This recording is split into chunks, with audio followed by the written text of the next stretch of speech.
Hey everyone, Harris O'Malley from DrNerdLove.com, brought to you by my generous patrons at patreon.com/DrNerdLove. Today, I want to talk about a question I get from guys all the time. Whether it is folks writing into my column, clients that I'm coaching, or people posting in the NerdLove Academy Facebook group. They all ask, how do I start getting better at approaching the women that I'm into? Now, to be perfectly honest, 9 times out of 10, they're asking me the wrong question. Part of the reason why a lot of men have a hard time meeting women, whether they're trying to do so through warm approaches, where they have a pre-existing social connection, usually through mutual friends, running in the same social circles, going to the same college, or through cold approaches, where they're both total strangers to one another, is because they've put all of their focus on only talking to women, and even then, only women that they're attracted to. That's not really a recipe for social success. Even under the best of circumstances, you're sabotaging your own attempts at meeting people. Not only do you end up signaling that you're just there to try to pick up women, but more often than not, you're also trying to go from, okay, not really talking to anyone all day, to super social seducer mode, which is a lot like trying to shift from first gear to fourth without using the clutch, or...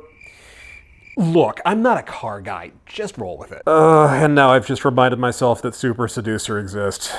Congratulations. You played yourself. The truth is that the most popular and socially successful men, the ones who do the best with women, especially in the long term, tend to be the ones who talk to everyone. Part of the secret to their success is that they know how to connect with people, not women, people.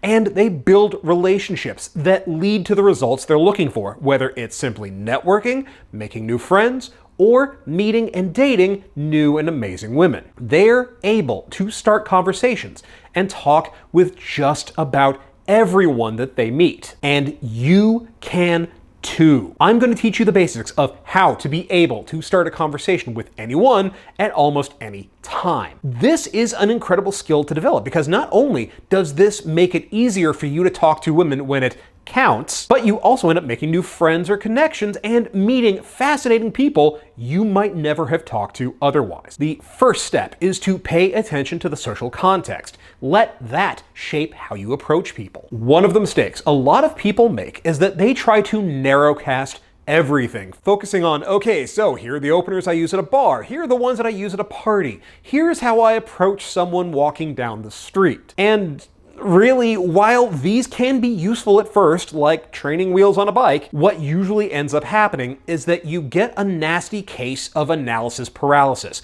where you end up lost in your own head trying to game out the perfect thing to say, and you just end up psyching yourself out. It is much simpler, easier, and less panic-inducing to pay attention to the social context. Is this a place where people go to meet folks and make new connections? Is this a place where people know at least a few other people, like a party or networking event? Or is it even a place like college campus or a class like salsa dancing or making sushi? These are all examples of places where people are going in order to make new friends or build their social circle, and it's expected that folks are going to introduce themselves and meet people that they don't know yet. In those occasions and at those venues, it is easier and better to simply be direct. You're all there for the same reason, and it's understood that by being there, you're saying you're cool with meeting new people. This is the time when you would want to say something like, hey, you seem like you're really interesting, and I just wanted to meet you.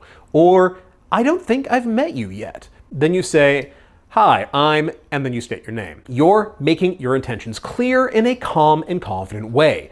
You're simply introducing yourself, and from there, you can segue into getting to know them. Personally, I like to start with an open-ended question like, so, what's your story? Or what brought you out tonight? These work well because it invites them to give a more elaborate and involved answer instead of something really short. That way, you're able to move to actually having a conversation with them instead of trying to find the right combination of questions that would actually elicit a response beyond, yeah, no, fine. You don't have to worry about seeming weird or unusual for wanting to talk to them because it's expected for people to introduce themselves and to strike up a conversation. Now that behavior is less expected at, say, a grocery store or a coffee shop or a bookstore. Here, it's easier and much more acceptable to go indirect. You're matching the way that you start a conversation with the social context of the venue. So if you're at a coffee shop or a Barnes & Noble or what have you, and you want to start a conversation with someone, you would use an indirect manner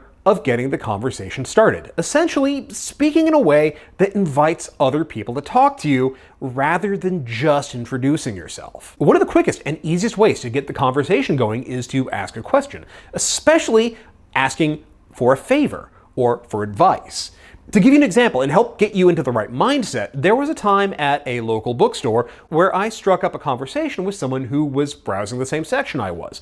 I looked over and said, "You seem like you know the section pretty well. Is there an author that you'd recommend to someone who's just starting to get interested in," and I want to say it was historical fiction or something. She said, "Yeah, you should check out," and then pointed out an author that thankfully I hadn't read yet. I said, "Thank you," and then, "Hi, my name is Harris," and we started talking. The nice thing about asking for advice or for a favor is that it invokes what's known as the Ben Franklin effect. Basically, that we do favors for people we like. So when we do a favor for someone, we unconsciously assume that we must like them. The same principle applies with, "Hey, could you watch my laptop for a second?" or other quick, low investment asks or favors. These are easy for people to do without having to commit a lot of time or effort, and so they're much more likely to agree to it. You can also give a conversational invitation by making a comment, voicing your internal thoughts, or making a situationally relevant observation about something going on, like, say, turning to the person next to you and saying, "Did I go crazy? Or did a clown just walk into the bar?" That actually happened to me. Turned out the clown was a porn star who just got kicked out of the hotel where they'd been filming, and then he pulled out a gun, slapped it on the bar. Fortunately, that was a prop that he carried around, but still, weird night. However, starting that conversation led to my meeting people who I'm still friends with to this day. In fact, that bar is one of my regular hangouts. You know, when we're actually able to go to bars. You can also make a comment or an observation about something. Again, something relevant that other people notice, and just wait. If you say something like, "Wow, I haven't heard this song in forever," a lot of times someone will respond, especially if they like that song too. Again, personal example. I did this while standing in line for the bathroom at a place in New York, and a song from this kind of obscure 80s band called Anything Box came on, and I said something like, "Wow, I don't think I've heard this song in the wild since like 1989. And the guy next to me mentioned that he'd only heard it once on the radio, and that's how I ended up having a conversation with someone who I would later realize was Ryan Reynolds, reminiscing about what it was like trying to find music you heard on the radio before Google and Shazam. You can even bank shot the conversation by talking to someone else. When I go out to eat on my own, or I'm going to a bar to just hang out, I'll often post up at the counter or at the bar instead of getting a table and talk to the server or the bartender about, well, almost anything really. Usually something like local issues or events. More often than not, other people will join in the conversation, especially if you and the person you're talking to are having a good time. One of my friends does this regularly at her favorite restaurant. In fact, she's done it so often that she's developed a regular Saturday morning breakfast crew there. Another way of getting the conversation started is to simply give other people something to talk to you about. A lot of you may have heard about peacocking, basically the reason why a lot of us wore some really regrettable shirts back in the early 2000s. The idea was that by dressing in an unusual or eye-catching manner, you would be noticeable, you'd be displaying confidence, and maybe give people a reason to talk to you. Now, while dressing like a cowboy who got caught in an explosion at a fetish club isn't really the answer, having a conversation piece or an eye-catching item of clothing will invite people to talk to you. As regulars know, I wear a lot of vintage band shirts, bands that I legitimately loved growing up. I get a lot of people who see that I'm wearing Scorpions or Def Leppard or Guns N' Roses and talk to me about it because they love those bands too. It's an easy conversational hook. The same goes with my tattoos. A lot of people will ask me about them. What do they mean? Where did I get them done? Or they may notice that I'm wearing a Green Lantern ring, and now we're gonna bond because we both recognize this nerd shibboleth. Incidentally, This works both ways. I regularly strike up conversations with people who have visible tattoos. I'll compliment them on their ink, ask them about where they got it done or other tattoos they may have. If they have a geeky shirt that I recognize or merch from a band that I like, that's my conversational in too, because I genuinely like those properties or those bands. It's simple, it's direct, and people really enjoy meeting folks who they have tastes in common with. Like I'm often saying, we like the people who are like us. But it isn't just a case of wear your favorite Zelda tee and wait for folks to do the work for you. You want to make sure that you are someone that people like to talk to. Now, this is simpler than most folks realize. It comes down to two things. First, you want to be projecting openness, warmth, friendliness. This means having a genuine smile, open, confident body language, as well as making it easy for them to talk to you. That means not hunching over, not focusing on your phone or your book, not avoiding eye contact, making sure that you're not just answering one or two words, or say, hiding away in a corner. And part of what helps to be someone that people like to talk to is to be interested in people. This is why the men who just talk to women they're attracted to don't do well. You're signaling just how little you're actually interested in other people. The folks who are the most socially successful are the ones who make people, not just women they're trying to bang, people feel like they are the most fascinating people on earth. That's no small thing. We very rarely meet people who actually want to know what we have to say. More often than not, the people we talk to aren't listening so much as waiting for their turn to talk. When you show someone that you're actually interested in them, you make them feel amazing. And that means that they will want to keep talking to you. And most people are interesting if you give them a chance. I have lost track of how many people I have talked to who seemed like they were completely normal and mundane, even a little boring. But just talking for a little while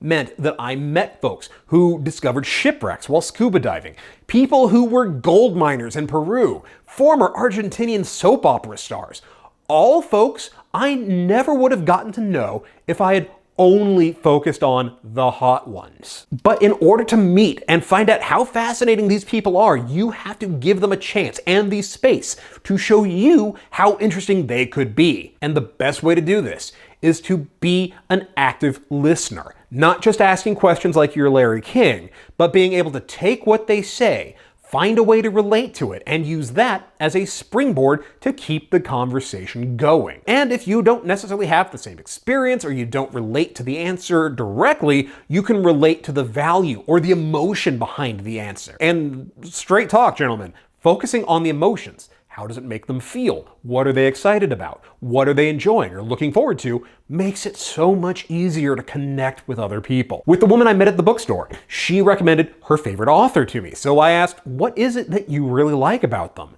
And she mentioned how much that particular author meant to her because that author was also her father's favorite, and her father taught her to love reading. Now, I didn't have a similar experience to this, but the way that I could relate was to talk about how, as a kid, I learned that my favorite movie was an adaptation of a book series. And that sense of, you mean there's more? Turned me into a lifelong reader. And that mutual love of books and reading led to talking about our favorite stories and our favorite genres, which in turn led to deeper, more meaningful conversation that led to us getting coffee, and then things just moved on from there, culminating with us dating for a while. However, gentlemen, do not forget that all of this goes both ways. Being able to talk to anyone means being easy to talk to. That's why you want to make sure that you make it easier and more comfortable for folks to talk to you as well. Just as you want to ask open-ended questions so that people will give more than one-word answers, you want to make sure to give people conversational hooks that they can reply to. You already know how weird and uncomfortable it feels when you're not sure what to say next. If someone is asking you questions or trying to get to know you, you want to make sure that you give them things that turn to conversational threads that they can follow and explore as they get to know you. Give them things that they can use as springboards to ask you more questions as well. That makes everybody feel so much more comfortable and at ease. Do this, and not only will you meet fascinating people and learn incredible things, but you'll be making people feel good talking to you. That makes it so much easier to make connections that lead to making new friends, and often a whole lot more. That is going to do it for this episode. Thank you so much for tuning in. So, you've heard from me, now I want to hear from you. Who are some of the most interesting people you've met? How did you meet them? How did you start talking to them? Share your story in the comments below.